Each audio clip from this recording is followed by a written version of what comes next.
Oh, look what you have. Look at you have. You have a friend. I do. I have a little dragon that somebody close to me had crocheted for me as a gift last Yule. Oh my gosh. And because we're talking about spirit guides today, I just thought, you know what? I'm gonna dance with my dragon in the opener, so that, because we all know that that's my first and foremost guide. This is your guide. That's one of my guides, definitely one of my Yes. guides. I'm Yes. looking at all the glass. I have these blown glass dragons that I've brought back, 2 of them so far from Arizona Okay. in my luggage, and both times my husband was like, "How are you getting a blown glass dragon that's literally this big back safely?" And I'm like, "I'm telling you, I can do it." The first time I did it, he was like amazed. The second time he's like, "Okay." And here they both are flying around in the in my little, my little home office. So I'm like, "Yes, yeah, the dragons, they love me. What can I say?" And I love the idea that you are bringing a mythical creature as one of your guides. And I'm really excited we're going to talk about that because Yes. some of my guides are not from this dimension. Others are of animal like. They're not all human. No, It's they not don't they always, have to. Aunt May that's your No. spirit guide or grandma. Although my Aunt May Oh my perhaps God, you actually do be have a an Aunt spirit May. be a spirit guide for me, but right now she's very much a guide She's in alive. my living. In the So anyway, October in Salem, the crowds are heavy this year, and a lot of people are remarking on it.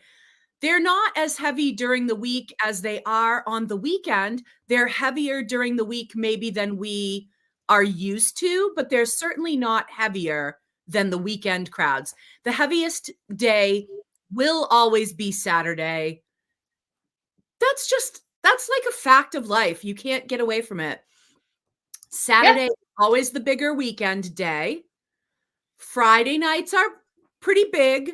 Sundays are pretty big, but nothing beats Saturday. Am I right or am I right? You are completely right. I make sure I leave my house well before, like almost 2 hours before doors to get appropriate parking. Okay. So Yeah, once I'm in town, I'll get a coffee or I'll enjoy breakfast and sure. I will bitch with the locals. It's fun. We love Right, to complain. right. And on the Um, live last night, Susie, who used to work for me in Salem, basically said, I actually kind of miss it. And I was like, "Oh my gosh." And I was like, "Girl, like when you were there," she was there on Sundays, and I'm like, "When you were there, I knew that I never had to worry. I knew you always had it. You had it, like, and I knew it was in safe hands. Like I knew I could count on you. I knew, that the front was in safe hands. But it's, you have to kind of have a certain temperament to really handle the crowds of October in Salem. It's wild. And you really, if you started working here in the spring, it's Surprise! nothing like that. It's a whole other ball game. So anyway, Yeah. so we've got that, we've got October going on. My classes are selling out. Mhm. I'm overjoyed. I'm meeting fantastic people. I had one class early in the month that was almost all locals, people from within Massachusetts, very close by, Danvers, Lynn. And then the classes this Columbus Day weekend, it was almost all people from out of state. Utah, New Orleans, all these, Ohio, from everywhere else. So it's very interesting. Even the weekends, the different weekends of the month, can make things very different in Salem. So, Absolutely. And the classes I've had, I've actually had the pleasure of having couples from England and several from Canada, and a lot of international travelers are starting to come in. come So I back. want to Yeah. say welcome to not just Salem, but to America. And Mhm. it's great to have you here. Very. A lot of customers and visitors, they may have, they themselves are feeling challenged by some of the things in Salem, and I Oh, hope yes. that there's a lot of more patience and kindness that's being Yeah, and for the most part, I think that's what we're seeing. There's always going to be a couple of bad apples in the bunch, but Yes, for the most part, from what I'm hearing, people are being a little bit more understanding. That vibe kind of got started during the pandemic, when people were like, "Hey, people are doing the best they can. Please have patience with our staff." Businesses, for the first time, really started putting up signs that were like, our staff is doing the best they possibly can. Please be kind to them. And that was like a cultural shift, more toward compassion, more toward that understanding. And I'm here for it. I'm absolutely absolutely. 100% here for it.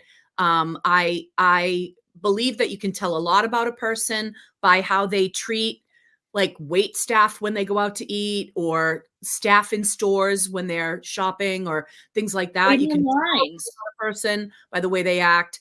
And so it's like, yeah, I can tell, you know, a lot when I'm sitting with people, because as I'm waiting for other people to file in, a lot of times I will say, "How are you enjoying Salem? Is this your first time?"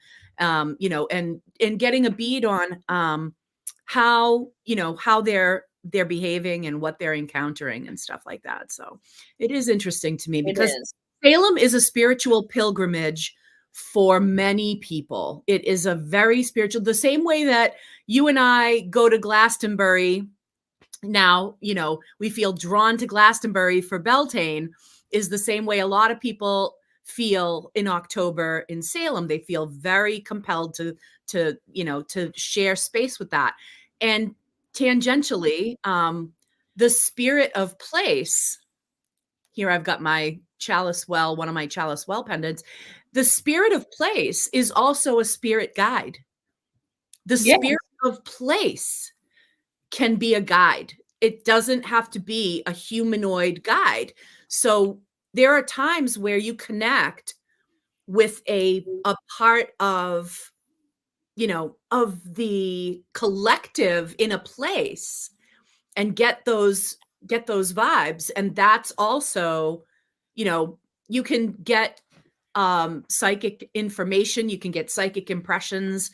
And if you make yourself known to that place and you forge a relationship with that place, it becomes, a a symbiotic relationship with the spirit of that place. And so, and I'm sure we could do an entire show on the spirit of place, but I think, as we mentioned earlier, that sometimes it's a thought form that is like a quote unquote mythical creature. Other times it might actually be the spirit of a place. And so, spirit guides come in many, many forms. Yes, yes, they do, and I think it's amazing. Later, I will share a book read by, I think it's Dion Fortune, about Glastonbury and about its spirit of place. Oh, I love that. I love Yeah, that. it's a great book. Okay, So so tell me tarot. so far, did We're did ready. you We're pull a card ready. this morning? Okay, this is in honor of our spectacular full moon in Aries tonight, as we get spicy. Oh, Oh boy. yes, Oh. is this handsome Ooh, fellow. okay. There he is. He is the king of wands. Look at him. He's dynamic. He is representing this charismatic, fiery, ambitious, entrepreneurial man, woman, this fire that's inside of you, okay? So this is totally main character energy, and he may have a bit of an ego, but this is a time we're going to celebrate our pride and our successes. He is kind to those who please him. And then he's, he's going to burn you up if you're going to get some shit. So remember, when I say he, that could be the divine he inside of me, and it could be the divine he inside of you. Yeah. Okay. He loves to hear how great he is. So tell me I'm pretty, please. Energy might be around you right now. You know what? And he doesn't like to stay at home. He's out and about, and he likes to go and he likes to do everything big and large. He is passionate, he's creative, and he's definitely the fire inside of your gut. Okay. So listen, this risk taking energy is right now, it's all around us. It is a power that we need to recognize. Some people might not be able to swallow your fire right now, but you're going to express it, and you're going to use this opportunity for self-growth and self-improvement. Listen, it's all about your attitude too. You want to have that fire attitude. You want to express yourself in a way that others can clearly hear you, okay? And that can be your determination and your passion. It's okay if people see that every once in a while. And if people are intimidated by it, maybe your fire can light their little wick, and maybe they too will have that feeling of their own domination over others and over themselves. I love him. I think he's got a big wand and rod, and he knows how to use it, if you know what I'm saying. He's sexual. So tonight might even be a night for passion. Why not? Huzzah. I'm liking it. I'm feeling it. I know I'm a Cancer, and I'm supposed to be like, oh, but I'm also a cardinal sign. So are you. And Yeah. this is our time to shine. Our time. It's our time. It's definitely our time. And I'm sure, I have a feeling that that we're going to talk more about that astrologically. I have a feeling that eventually, when we get to the astro forecast, I have a feeling we're going to talk have some things. cardinal signs, and our glow up that's happening right now. But yeah, so I'm here for it. I want to say that the archetypes in the tarot are also kind of a form of spirit guide for many people. The archetypes that are depicted in the tarot can inspire and can inform, and obviously they deliver psychic information. That's why the tarot is such a popular kind of divination. So, when you think about it, originally, perhaps it started as playing card divination. You know what I mean? Like, a lot of people were using just regular playing cards for divinatory purposes. And the tarot took it to a whole nother level, especially with Pamela Coleman Smith illustrating all of the minor arcana. And that really made the tarot a much more accessible form of divination, because the pictures really, we're such visual creatures, right? So having those symbols and pictures to connect with really made the difference. And so there you go. Nice. So yeah, occasionally we will self-identify with those cards, but also when you think about it, those cards can be like spirit guides. I mean, these archetypes have become egregores. They have become like spirits unto themselves. And so the whole concept of spirit guides, let's not leave out that tarot, because I really feel like a lot of people connect with the images on those cards. They really, they not only are they just reading, the tarot, and so they know, oh, when this card comes up, it means this, but they're also connecting with that, like the spirit of that card, basically. And I know I've identified very strongly at different points in my life with various cards, certainly justice, and I really adore the star card. And of course, that's my husband's, astrologically speaking, that's his kind of guiding, that's a lot of people associate Aquarius with the star. And so it's sort of like, yeah, of course I love it. I married it, so but I even sort of self-identify with it, even though I'm not an Aquarius, but it's like they're just different cards that we, vibe with. And then at different times of our lives too, there have been times where I felt very connected to the spirit of the Chariot. There have been times that I've felt extremely connected, obviously, for obvious reasons, to the High Priestess. And at other times, maybe even the Empress, especially when I was like giving birth to Gallows Hill Witchery, when I was basically, really shifting focus and putting so much of myself into it. It's like, yeah, there have definitely been times that those cards have become like guides, when you're trying to embody the spirit of that. So I guess looking at the King of Wands as the guide for the next month, um, so I'm feeling that if I lean into this energy and I lean into this archetype, I recognize my own sovereignty. I recognize, what I do, in fact, have control over. I think about connecting with my passions, connecting with what lights a fire inside of me. I think we need to turn inward at this time of year. We're coming toward, the winter, when we naturally sort of turn inward. So I'm seeing this as look inside and see what fires you've allowed to diminish, and pump them back up again, relight the, restoke the fire, as it were. To me, it's Go for what inspiration. you want. Inspiration. Go for what you want. When you see it, go for it. And yeah, and then he's got a little spirit guide. He's got a little salamander. He's got a little guide down there. You know what I mean? Like on a spiritual level, the salamanders are associated with the element of fire. And so since a lot of times wands is linked with fire in the tarot, that's like the spirit of fire. Instead of showing an open flame on the card, they're putting a salamander as like a symbolic fire.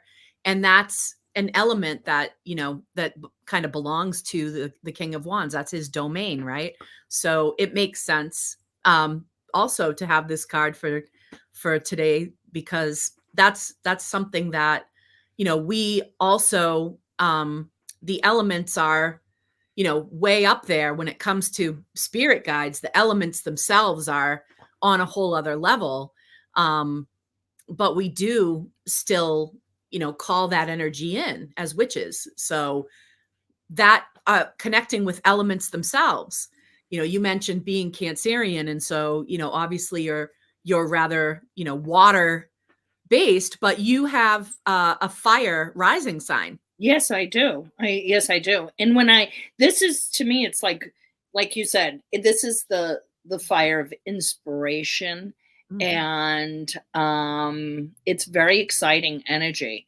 It's to me, it's why I start projects.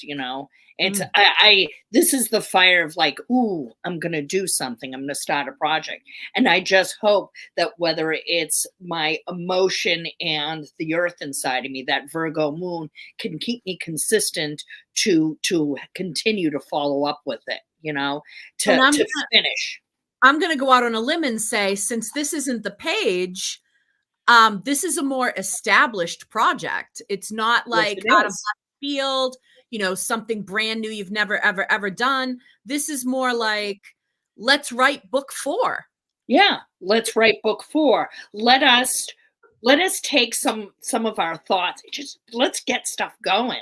Yeah. And then once we get the fire, well, I need my Virgo energy, and I to create this grounding so I can return to it and not just, sitting in Yes.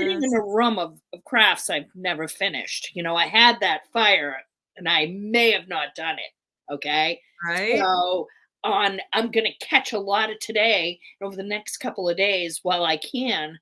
I'm going to finish some projects. I'm happy to say I got really early in the morning and I did make handmade wreaths and product for the store I and love spell bottles. And tonight in a private ritual alone, I'm gonna zhuzh them up. I'm that. gonna just put my force into them I love that. and then be able to sell them That's and offer them to people and give them as gifts. Some of the stuff is just going to be personal and private stuff. Magic, I'm going to share with people. I These love are ideas that I'm going to take this energy and I'm going to actually do something with it. that is fantastic. Speaking of that, just in thinking about crystals with regard to spirit guides, thinking about different crystals that we would, use. The first crystal that I'm going to talk about is quartz crystal. So something as, I don't want to say basic, but simple as quartz crystal, especially that you can hold. It's nice, it's nice to have one that you can actually hold and work with. Whenever I see something like this, I just think about David Bowie in Labyrinth, right? Yeah. I'm just like, oh my God, yes, like run that through your fingers. Like, so what I'm going to say is a quartz crystal can be used for a number of different things, and you can give it a different job to do. And so one of the things it can do is help amplify your call to call in spirit guides. And I've actually had people in my classes this month ask me how to do that. And I've had a couple of people, and you can use a crystal grid as part of that method. And if you have Awakening the Crystals, um, there are a number of different grids that we go over, but grids are so personal that, if you have a symbol that means something to you and you want to lay the crystals out in that shape, go for it, because crystal grids are very, very personal. It's not really something that you need to necessarily learn from a book. It should be really intuitive, and you can get ideas from the book, but lead with your heart on that. And so quartz crystal can help you. It can help amplify your psychic, message out there, and it can bring psychic information to you. It's incredible for intuition. And that's why we go over also how to scry in a crystal ball in the book. We have a section on that. It's the traditional, it's like what you think of when you think of psychic, using crystals from a psychic standpoint. A lot of people will say, oh, crystal ball. So yeah, definitely. But also crystals that are carved into the shape of whatever you feel is your guide will also go a long way. Now, I actually am wearing a pendant that I got when we were out in Sedona. I picked this up. That's lovely. And it's pretty amazing. But snake for me has been a guide for a very long time, especially with regard to transformation. So when I'm feeling the need to shed my skin, when I'm feeling the need to make significant changes, I will definitely lean into that serpent energy. And also, we know the symbol of the Ouroboros, the serpent swallowing its tail. Sometimes to get through something difficult, you've got to remind yourself, that you're leveling up and you're cycling. You know what I mean? And since it was just my birthday,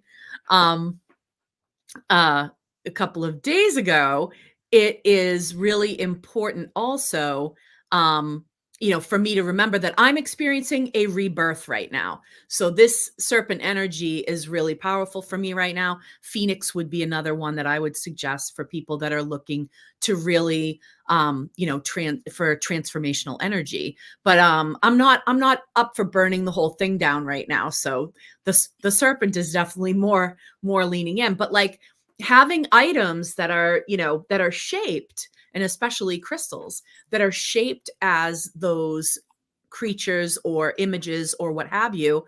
And if it's a human guide, a lot of times we will use a crystal skull.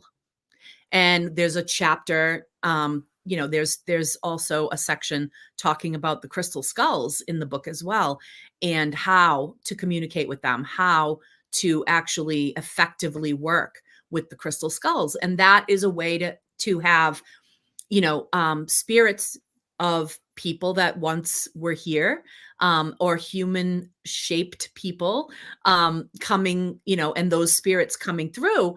Why use a crystal skull over a crystal sphere? Well, because like I said earlier, we're very visual creatures. And when you look at a skull, it legit looks like it might even be able to talk back to you, right? And we all know we've got one of those under here. So we identify with it when we think about humans, we identify with it. It's a little easier to sort of have that kind of conversation when you're looking at something that looks like the thing. So, and I've seen people, I have definitely connected people with other types of carvings that speak to them, in all manner of, whether it is mythical creatures, as you said, like the dragon, or something as simple as a cat, a dog, even horses, ravens, all kinds of carvings that are, they put place, in a place of honor in their home, perhaps on an altar, Please. perhaps on an altar if they have one. And those types of stones help them connect with those spirits by helping to call them in. And it gives you a physical representation, because spirit, it's just it's sort of like, okay, there isn't a way to sort of concretely, you know, represent it. So these crystals become a way to represent that, and you're looking at something that's looking like the thing. Yeah, you're not going to have a unicorn walk into your house. Most people, unless you're Oberon Zell. Just about to say, I know someone who had it. Oberon Zell, you're not going to actually have a unicorn walk into your house. Most people, and so having a carving that looks like one makes sense. So that's how I would recommend using crystals. And some of the stones that connect us to spirit, notably labradorite. You know how many times I've talked about that. Celestite, when we're talking about angelic spirits or even planetary spirits, celestite, angelite, obviously for the angelic spirits. There are a number of different stones out there that are specifically geared toward helping with those spirit guides. And if your spirit guide is an ancestor, I would recommend one of the stones that is typically used when connecting to our past, like petrified wood, and some of the even like something like amber or jet that's formed over such a length of time, that's formed thousands of years. A stone like that can resonate when it comes to the ancestors, which ancestors or blood ancestors, however you want to look at it, connecting to those spirit guides, because of course our greatest teachers and our greatest mentors who have crossed over we consider them like our ancestors, whether we're actually related to them physically or not. And so calling their energy in might be, you might be using something that is a natural material that has developed into crystal over time. So something like that. So those are my recommendations for how to use the crystals in your workings that have to do with spirit and connecting with spirit, and finding and communicating with your spirit guides. Excellent. I think we should bring in Tim SoaringWolf. I do too. I'm ready. We've got multiple planets retrograde. We've got so much, like, what is going on? Like, there is a lot going on. Definitely. Just to mention about the spirit guides, I love the conversation. I remember taking a class a long time ago, and I felt like I was weird because all of mine were like animals instead of people. And I was like the only one that didn't have a person, but I love my animal connections. Wolf, of course, is my main animal. Birth totem has been with me since the beginning. I have a painting right behind me I did in the 3rd grade of a wolf. So when you find your birth totem, you'll find little instances that it's followed you throughout life, right? But then I found out, as I got into astrology, I was born during the phase of the full moon. And obviously wolves are connected to the full moon. So if you have a strong connection to the moon, you might be drawn to lunar animals like the owl, the wolf, other animals that are connected. But yeah, if you're like me and you mostly feel connected to animals, you're not alone out there. But also, I've had tons of dragon, wolf, and bat were some of the earliest ones that I had. yeah. And so those three were like, they showed up in my childhood. And I love wolf was teacher energy. Yeah, that and made I'm a so much teacher. sense because when I was young, I thought I was going to grow up and be a teacher like my mom. So it made so much energy that wolf came to me early because I was like, that's teacher energy. And that makes sense. I always attract people who are also drawn to wolves, and I always say we run in packs. So wolves, we always attract other wolves, but also ravens, because ravens are also called wolf's birds. In the wild, they hunt together. The raven will sometimes spot a wounded animal and bring the wolves to it, and then descend afterwards on the leftovers. So they actually have a symbiotic relationship. So I attract a lot of people who love ravens, like my wife, and other wolves. Me too. But yeah, it's really cool. I mean, I love all of the planetary connections as well. Like I said, is digging deeper, I found even having wolf, there was a astrological connection there. So finding out more about your chart, finding out what ruler of your chart is, the ruler of my chart is my moon. So definitely a lunar connection there. But maybe you like horses, and maybe there's a connection to Jupiter or Sagittarius in your chart. Or even Pisces. I know my sister is a Pisces. She loves horses. But yeah, Jupiter rules Pisces as well. And Jupiter, is connected that way. But definitely seahorses, right? Seahorses, yeah. Seahorses. So the Pisces, it's like, oh yeah, I love seahorses too. Yeah, absolutely. Seahorses have a special place for me because seahorse, one of the messages is having a equal contribution in the domestic realm, right? Because in the wild, they carry the baby. So they do. It's crazy. There is, the father contributing to the energy of the home. And I've always tried to do that. But let's move on here. Talking about the planets, we are in the full moon phase today. Full moon October lands on the Psychic Tea Show. This is a really, we are coming out of like a kind of a low vibe energies. A lot of planets not only are retrograde, but also not in their domicile or not exalted. Like Jupiter in Gemini is in the fall, and Mars in Cancer is a little messy. But we do have Mars and Venus both in water signs. So right now relationships are kind of motivated by emotions. There is a lot of emotional connections happening in the relationship world. But we do have, we just entered into the Mars opposite Pluto, which is going to peak on November 3rd. And November 3rd, there's also another aspect that day, which is Venus opposite Jupiter. So we've got the two, benefic planets, Venus and Jupiter, making an opposition, which is really going to bring out like very positive vibes. Then you got Mars opposite Pluto, which is going to bring out very intense vibes, like challenging, obsessive, like all or nothing.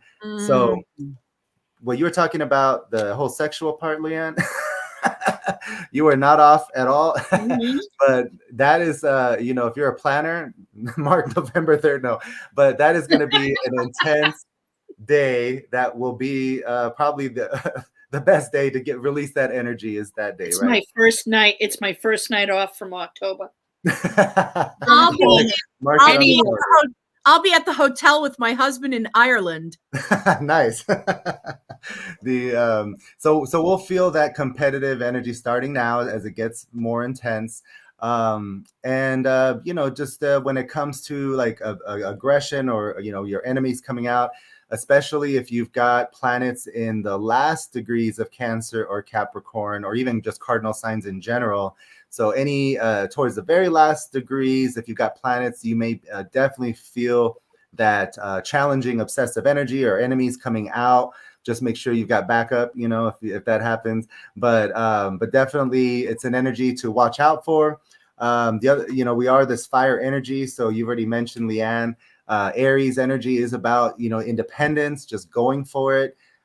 being a trailblazer, being okay with being the first to do something, or taking that first move, taking the first shot.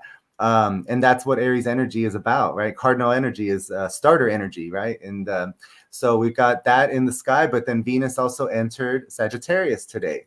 So for those of you that have a Sagittarius ascendant, Venus in your first house, huh? I have a Sag moon. She has Sag the moon, yeah. So moon signs will be impacted emotionally. If you have a Sagittarius ascendant, your first house, Venus will be transiting, giving you a little bit of favor and love with others and first impressions, just connections. People will be more receptive to listen or hear you. You just have a little more attractiveness this month.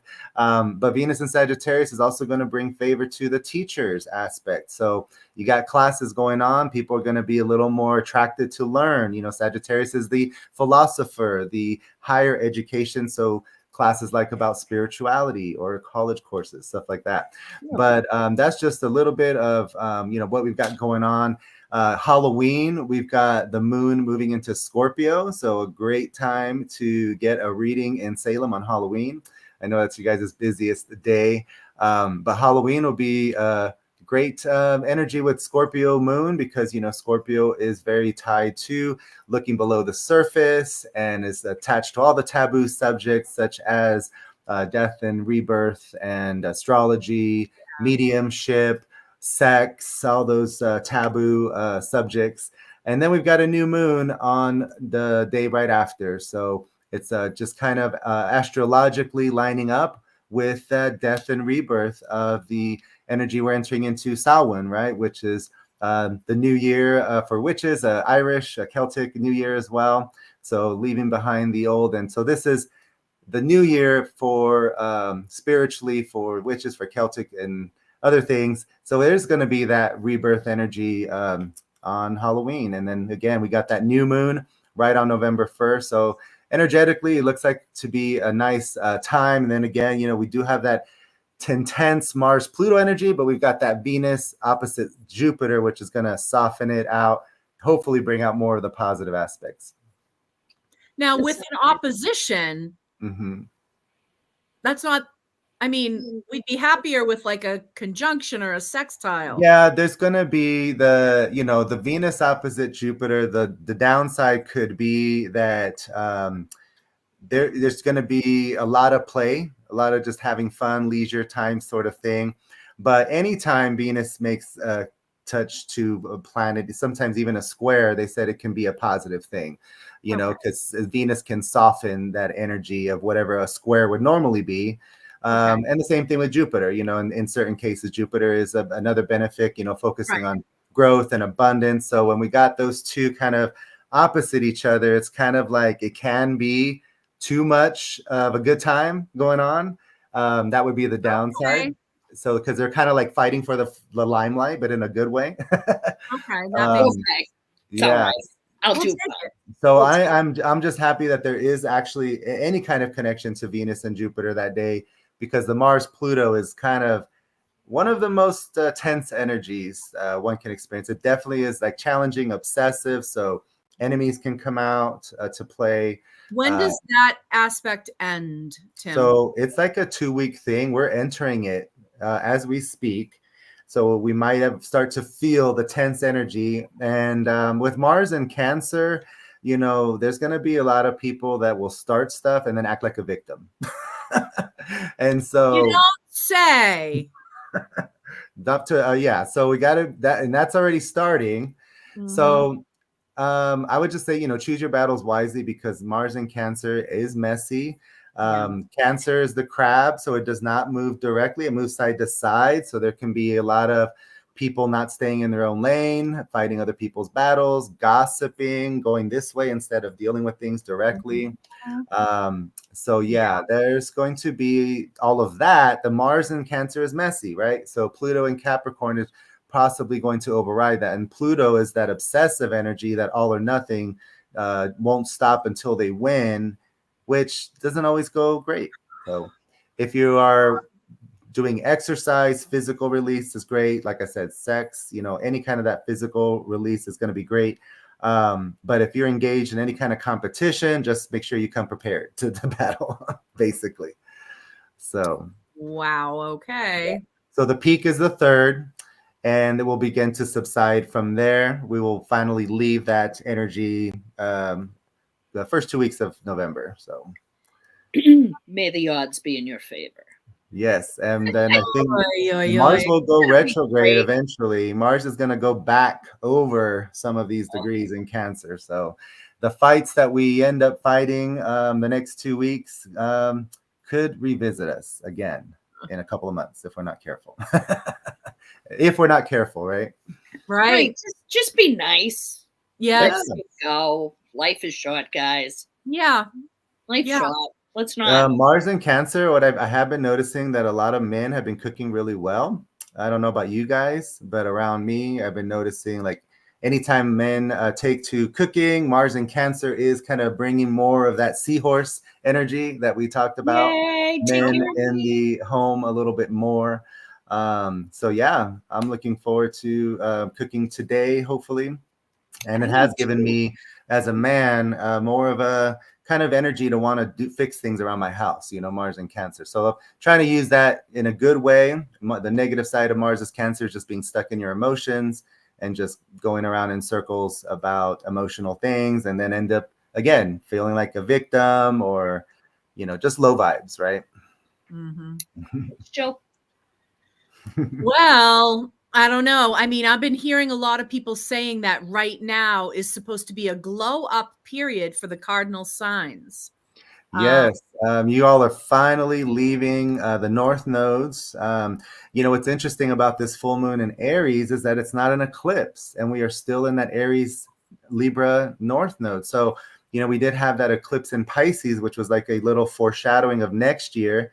But this full moon is not an eclipse. So it's like it is a release of that energy of cardinal signs of what you've gone through the past probably 18 months since July of last year. You've been pushed outside of your comfort zone. So if you've got Libra anywhere in your chart that's prominent, sun, moon, or ascendant. I have a stellium. Hello. Yeah.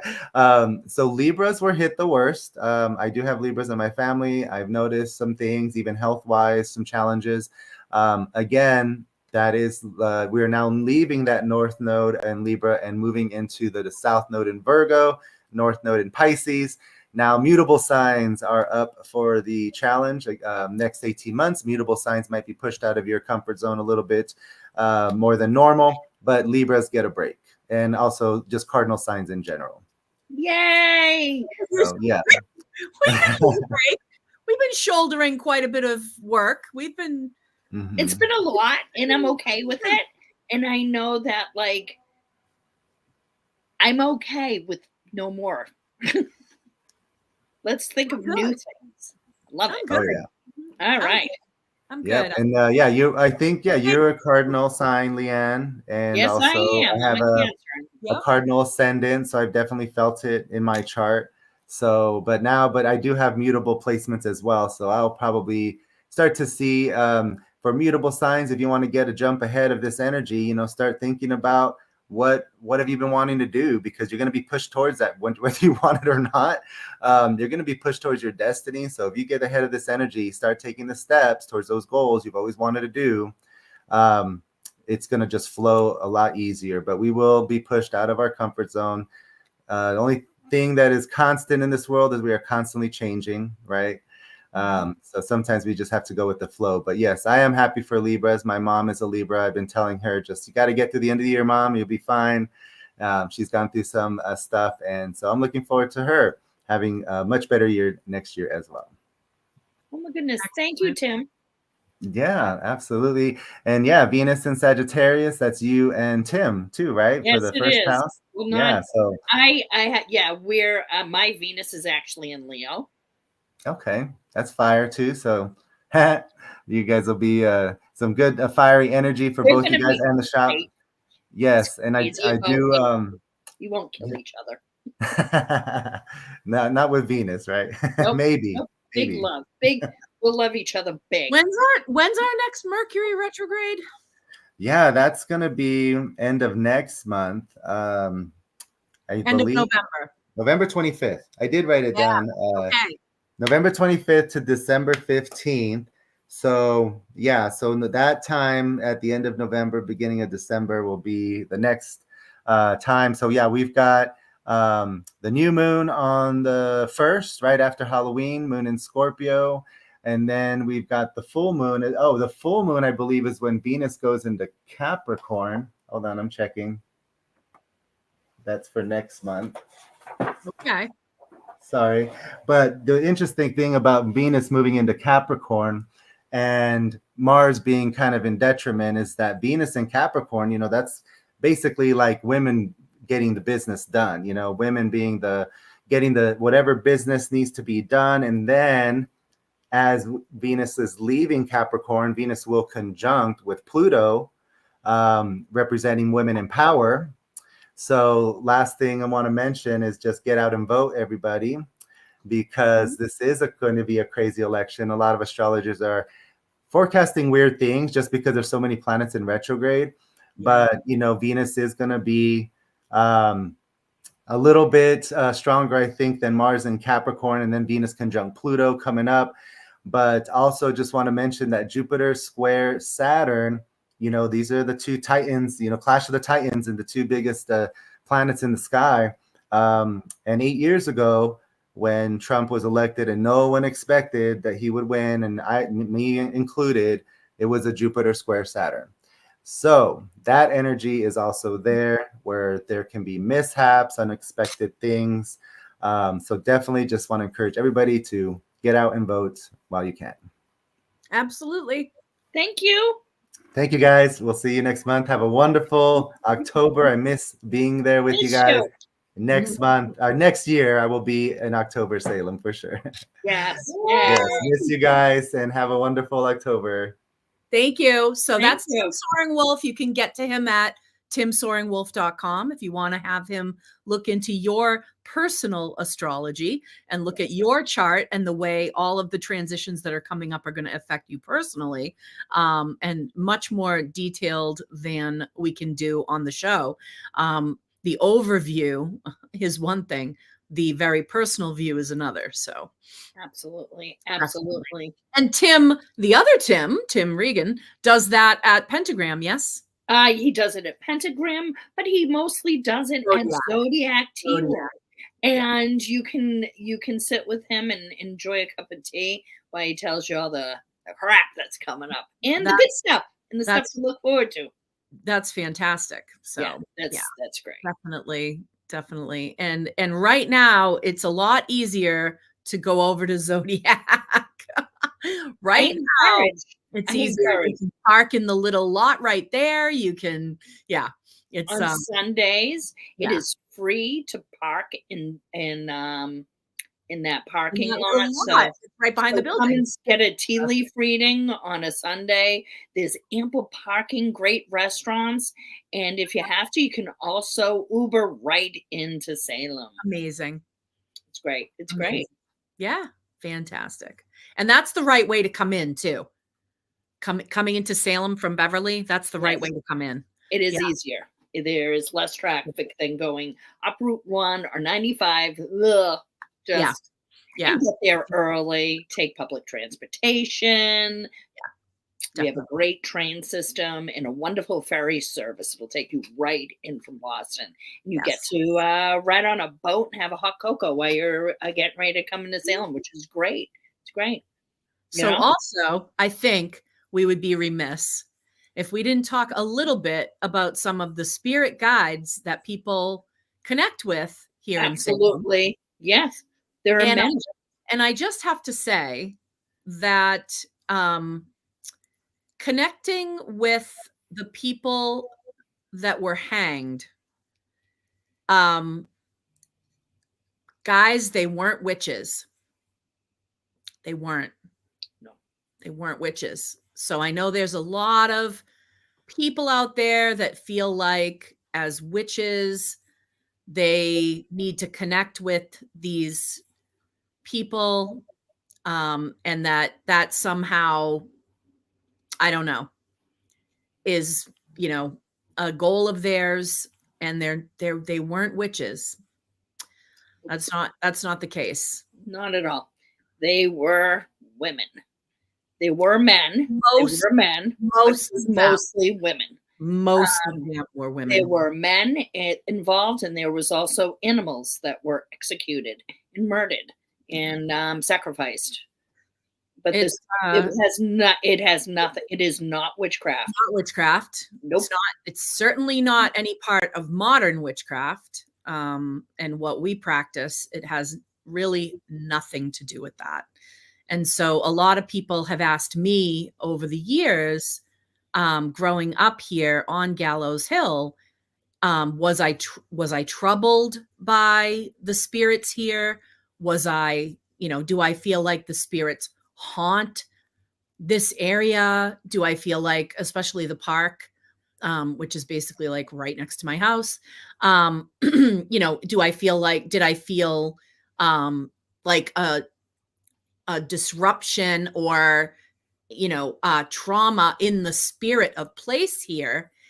And I grew up in it. So I don't really feel like I would know the difference between this place, if that had never happened here, and this place that it has happened here. It's just, this place feels like home to me. And so I never felt that it was haunted or that it had like a negative or evil spirit just lurking here.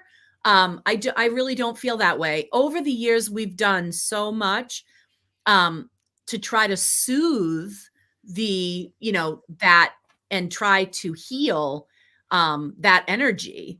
But it's not like I was walking around every day feeling like this terrible energy was in my neighborhood. I definitely wasn't. But we've made it a point to, the people who are spiritually minded that live here over the course of many years. We've done different rituals and we've done things to try to, to sort of heal all that. But it's not like I personally took it on because I live here. I didn't. So I don't feel like my childhood was impacted or that my growing up or anything or living here today, on my family's estate. I don't feel like that's I don't feel like that is a negative vibe here. I feel like it's knowledge that we need because we need to be, mindful about what happened here so that we can make sure it doesn't happen again. It's more and more of a call to go out and vote and be very, very mindful of the laws and our rights and to protect them. Okay. Yeah. And you're right across from the memorial. Yeah. Leanne, Pentagram is right across. We are right there. Memorial. And list the names and the dates of all of those people, or at least the most prominent people that were hanged here in Salem. And we're leaving offerings to these people that have died.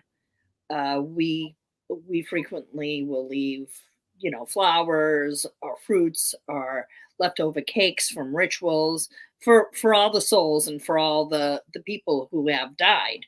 It's a place where people come to remember. And the most striking thing about this memorial is you will see engraved in the ground the last words of these victims, and they're cut off.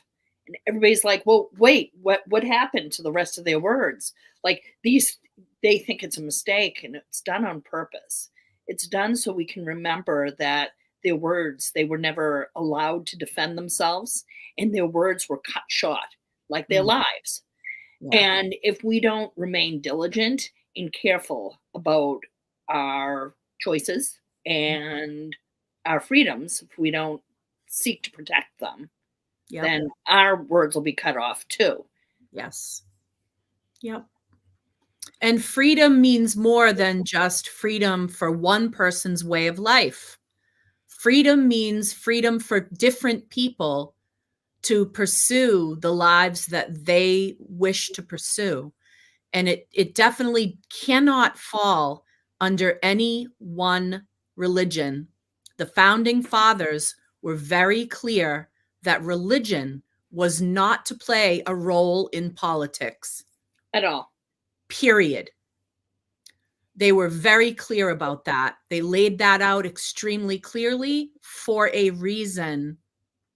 And you only need to go back through history to the lands of the kings and the anointed emperors that supposedly had the link to God directly and everything to see why they didn't want religion to be a part of the rulership of this country. Faith is different than politics. If you're guided by your faith, that is something separate from your politics, in the sense of you can't just overlay one on the other and expect everybody to follow it, because not everyone here is of the same faith. Exactly. Nor are we ever going to be. Exactly. Ever. So the spirits of this place, which are many, So many. the spirits of the land here start with the indigenous people of this land, not the colonizers. It starts with the indigenous spirits that are here, that were here already. That's where it begins. And that is a part of the freedom of being here.